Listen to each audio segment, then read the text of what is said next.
like to think, I'd like to think I'm on your mind. You'd like to think he's on your mind.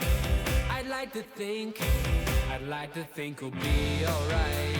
You'd like to think we'll be alright.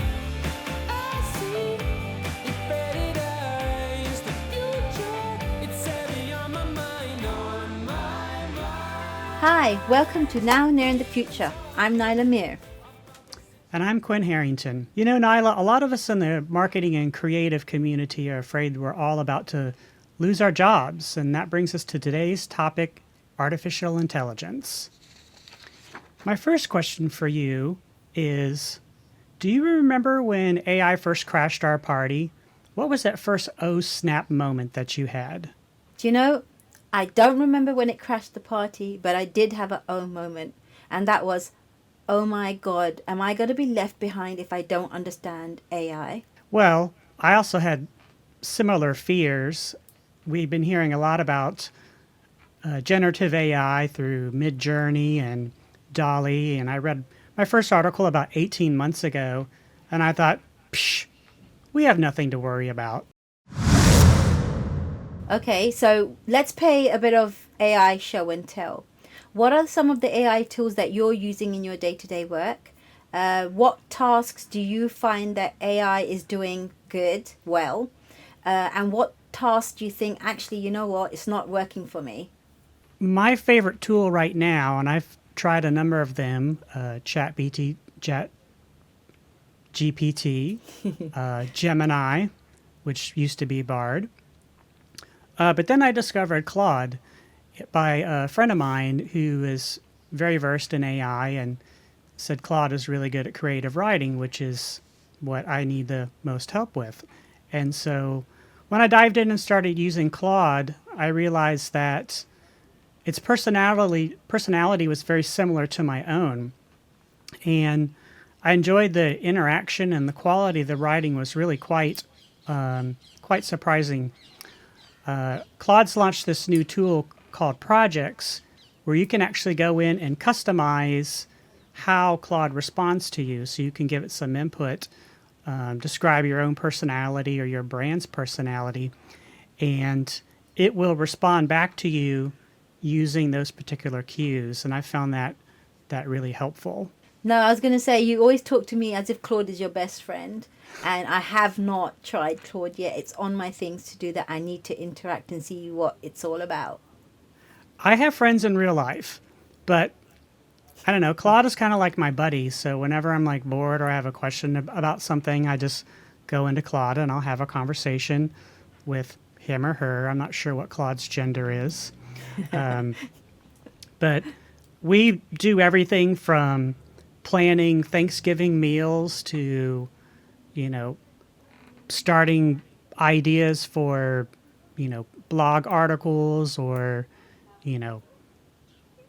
content for my website. It's really become a indispensable tool that's become part of our day-to-day workflow. There has been a couple fails, though.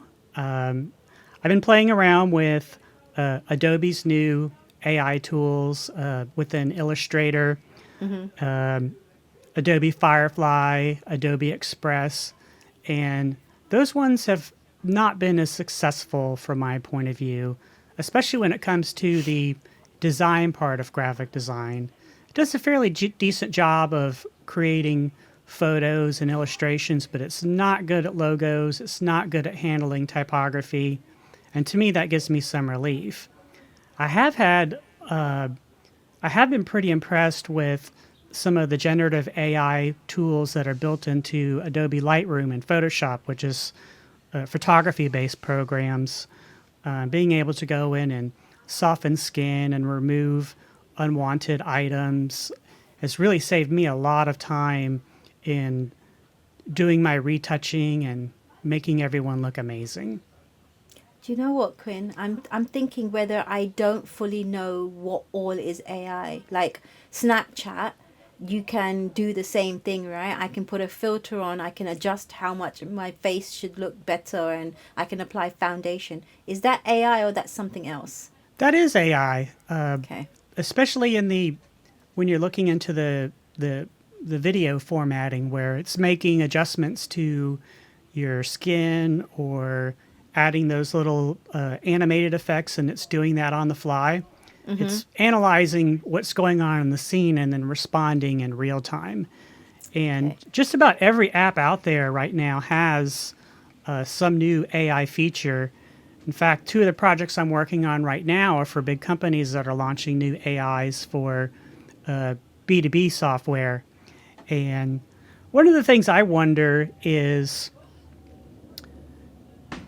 with the AI becoming almost ubiquitous now, are people going to expect and demand these new tools and features with an AI, or is the adoption rate going to peak and then sort of plateau, and then people start going back to doing things the way they used to?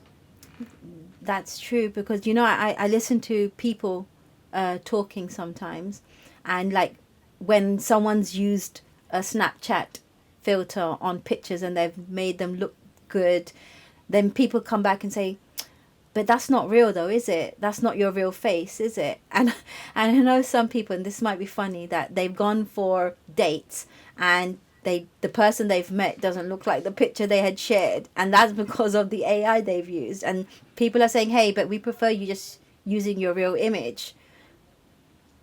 Yeah, it was funny. I was listening to a talk show this morning, and they were talking about the same thing about, people lying on their dating profiles. You have some guy that says he's 6 foot tall and he shows up as, 5'3", and then the girl on the call was like, yeah, but sometimes I wonder if I'm lying too. I'm using a filter on there, and that's not really what I look like at all. So yeah. You get a shocker, don't you? Right. So I don't know. I think there's some honesty that needs to come to play when we're using these tools. I'd like to introduce this new section, or this new segment we call Across the Pond, because you live in London and I live in Jacksonville, Florida. So our cultures are similar but different. And I was watching a show the other day, and they were talking about going to the loo, and I was like, what does that mean? So since you live in London, I wanted to ask you, why do you call it a loo? That's so strange. Okay, first of all, I was born and brought up in England, but I lived in Pakistan for 24 years, right? And I still don't know why it's called loo. I wonder, it might be related to poo. Okay. But I still call the bathroom. Okay. All right. Yeah. Well, maybe we'll be able to get the answer to that during our next podcast. Hey, why don't we just ask Claude, actually? All right. I can do that real quick. Hang on. It's a really good question, though. Why loo? Well, there's so many other words, and I'm going to need you to look that up at some point and answer all my questions about crazy British things. That would be fun, actually, and I'm going to do the same. I'm going to look for things that I don't understand, and I've got a few, actually. All right, so I'm asking Claude right now, why do Brits call it a loo?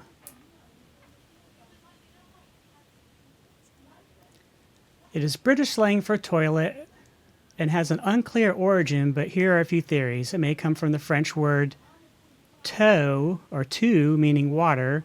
It could be derived from Waterloo, a trade name for early toilet cisterns.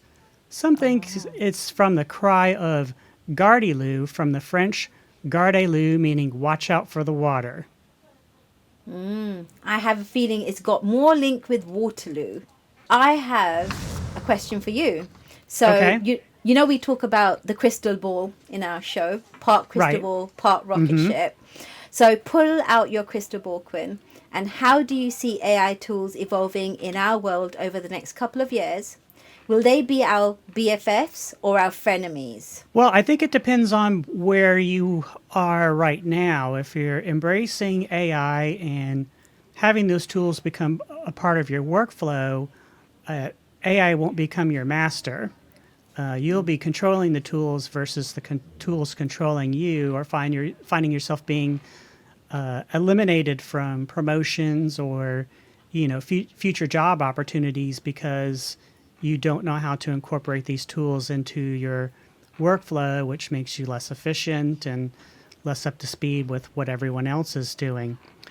My hope is that AI is going to get a lot better at integration across platforms. I know that Apple has been working on their Apple Intelligence, which is supposed to not just answer silly questions like what is a loo, but really helping to understand how you work, what you need, prioritize content that is most important to you, and to make your general experience better. So that's my hope. My hope is also that AI gets better from a generative point of view, with the ability to be able to handle typography in a more sophisticated way, to be able to help me to concept complex things like logo design. And I know that in the B2B space, there's a lot going on in the analytics field where the data that we're collecting and analyzing is being analyzed in a much more sophisticated way. The tools for a novice person it's very difficult to learn how to use them and to find the answers that you're looking for. So they're creating AI tools so that you can ask simple questions like, summarize this data for me, and it will do that for you without you having to click through like 5,000 prompts to get to the answer that you're looking for. So that's what I'm really hoping for over the next few years. And at the rate of evolution, I really see that happening. I think that for folks that are not learning about the capabilities of AI today and learning how it can empower you to be more productive and more creative, I do worry about those folks getting left behind. Yeah, and I think that's where my worry is. So I've played around with it. At times I haven't really got the answers, and I think it's because I've not really asked the right questions, or I just don't know how to use it. And I'm wondering, my 6-month-old baby is going to know AI better than me soon enough. That's how fast it's going to go, and they're more data or digital driven than I am. So yeah, it's on my things, and I'm learning from you, and hence why we're doing this podcast as well. I continuously learn about AI. Well, I know my daughter, she's 11, she's a digital native. So, she's learning about things a little bit too quickly for my taste. I want to keep her young and innocent. It's true. It's scary sometimes, but it's also good in ways. But I think we're going to talk more about that. So, continuing with the near future, my question for you is, with the advent of especially generative AI, are we heading for an ethical minefield? What moral dilemmas could we be wrestling with soon? I wonder if we're already wrestling with it, and that's why companies are starting to look at policies, and they're probably starting to work with the big organizations as well when it comes to AI. So for me, I think there's this thing about, is it intelligent enough to take on things like being fair and, less bias maybe, because they're pulling out information from everywhere. So I'm not sure if that biasness and fairness is still there, and that might be one of those ethical problems. When you have AI and you're relying on AI, there's a thing around accountability and responsibility, right? So who at the end is then accountable if an issue arises? Obviously, if I'm the person generating from AI, then I'm accountable for what I'm putting in front of someone. And then there's also who's responsible. I think privacy is going to be and may already be a problem, so I'm more like, I don't know if Echo is AI, but I'm always worried about who's listening to me, who's looking at me. So is that going to be a problem, or is it already a problem? We already talked about things in our previous podcasts, maybe around, is it going to take away jobs? So for me, the ethical part is related to the human aspect of things. Which brings me, Quinn, to the next question. How do you think AI might shake up our industry's job market? Are we looking at a game of musical chairs or a whole new dance floor? Well, I think at first, to follow the analogy, we will be playing a bit of musical chairs. AI will be replacing certain functions that we take for granted today. Like, for example, I used to get asked to write a lot of blog articles. And some clients still do that, but a lot of them are now using the tools to generate their own. So I tend to be more of like a coach or consultant, when I see the article and, it spits out some, AI garbage that, basically anyone can write and it doesn't have any other personal context. I go back and tell them, and I was like, your audience really wants to hear more of you. They really want to hear more of your personal insight and not just, a summarization of the top 5 pages in a Google result. So it's not gotten to the point yet where AI is replacing major functions, and that's largely due to the fact that creating that custom video and those custom logos and things like that of that nature, I'm still far superior than any of the platforms that are out there. But there has become a lot more of the video AI tools, and I started to take a look at some of those, and those kind of have me a little bit nervous, more so for the small to medium-sized businesses, because when they're looking at the cost to have, someone like me do it versus, an AI tool, which is basically free, they might be okay with settling for quality good enough. Do you know what I'm saying? Yeah. So, yeah. But I think that as the tools progress, we have to progress as well. And that we have to be in a place where we're improving our own skill sets and the strategy and the insight that we bring to the table that the tools don't have in place yet. Because it's like when you were talking about on your first foray into, say, GPT or whatever, you weren't really getting the answers that you were looking for. And that might be because you're not asking the right questions. So, until it gets to that place where it's so intuitive and understands you so completely that it can read your mind, I think there'll still be room. And I think also for where we are as managers and sort of directors, if you will, we're still ultimately directing people.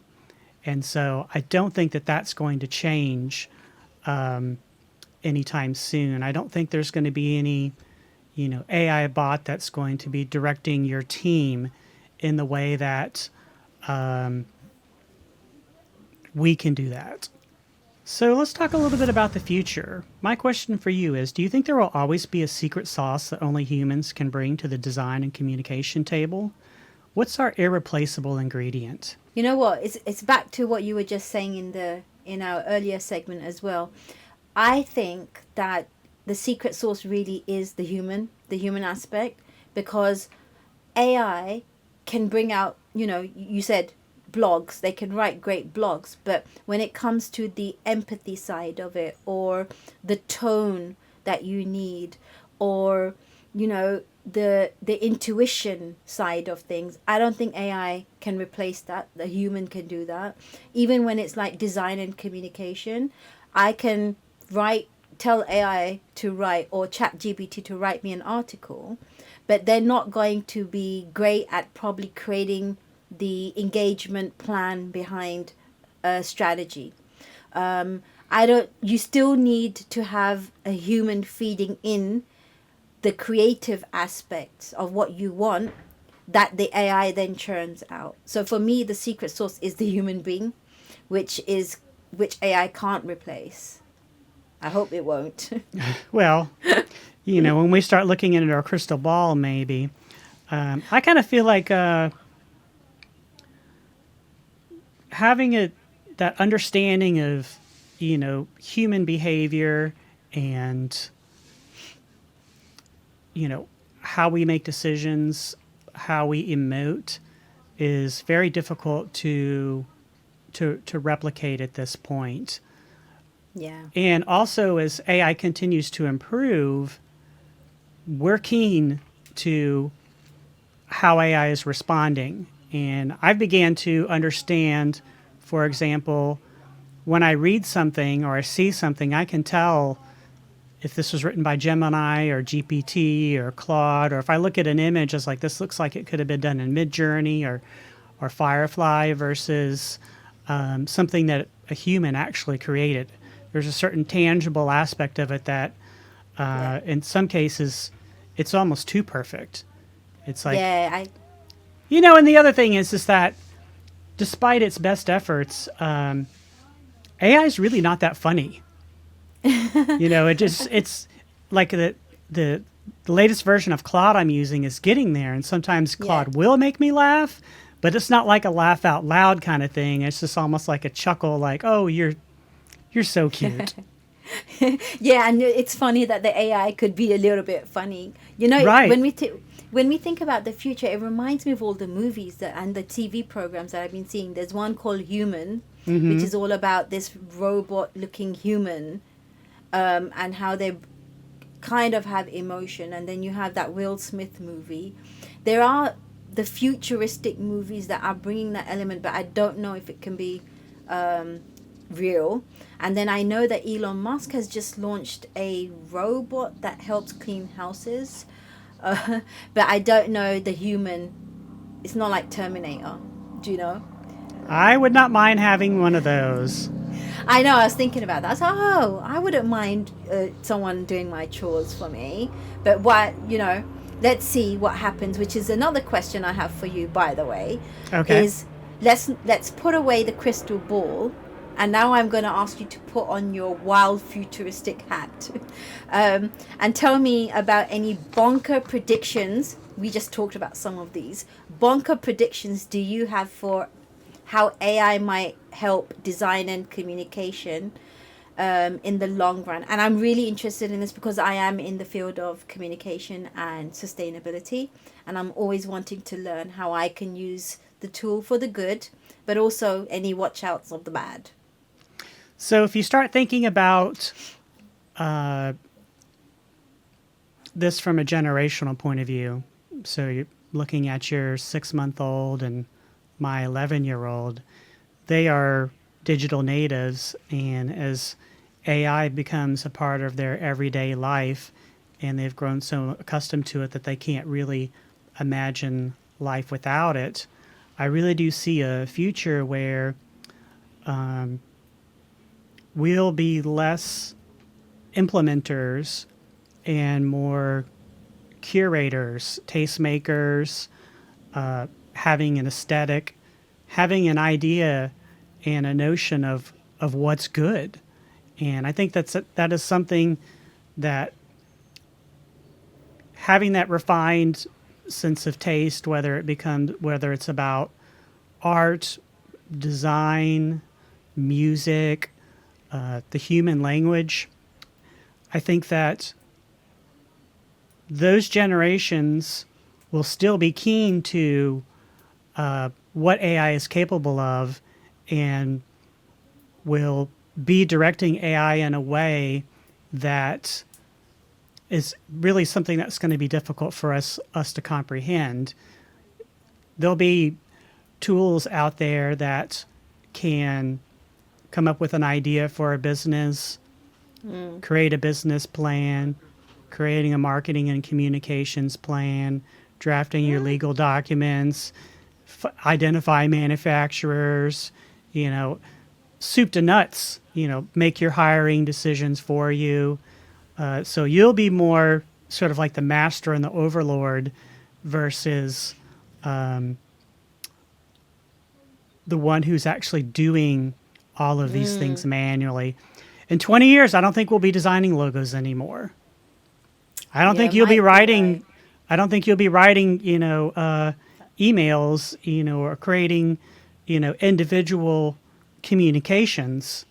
You'll just be overseeing this whole task. And so I think as a species, we'll become more efficient and productive than ever. And I also think that there's a risk, and you start to see some of that now. There's also a risk that,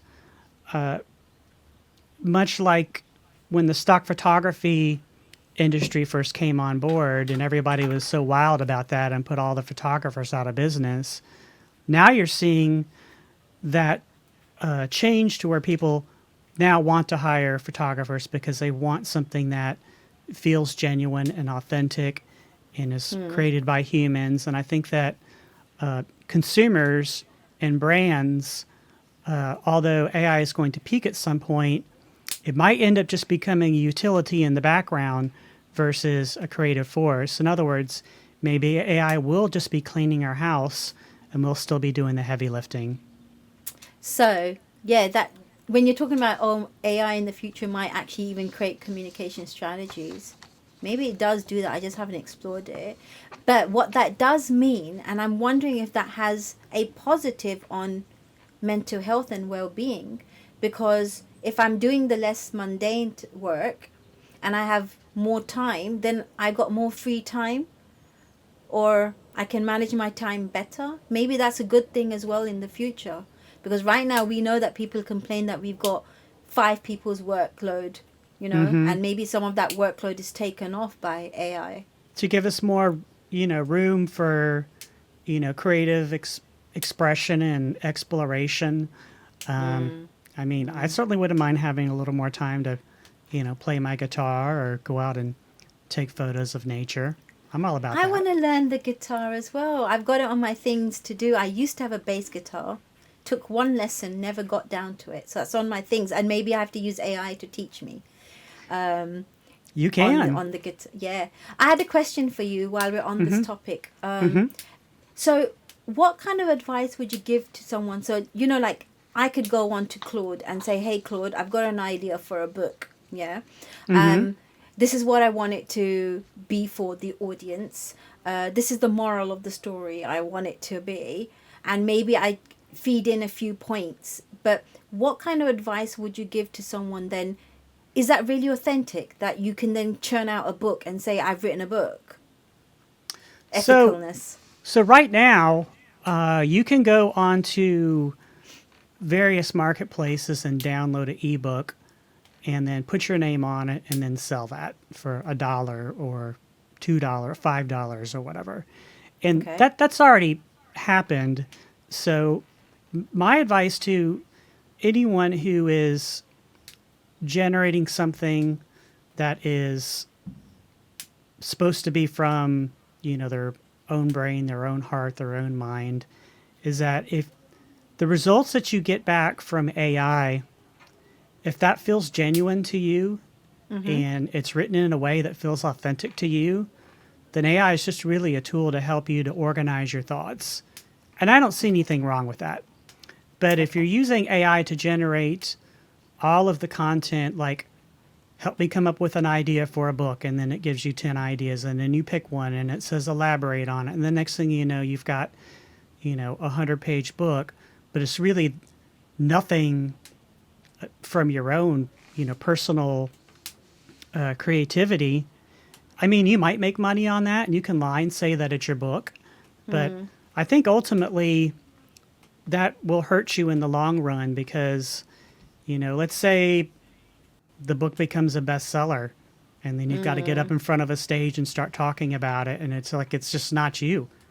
I think ultimately your career and your life's work becomes a fraud, essentially.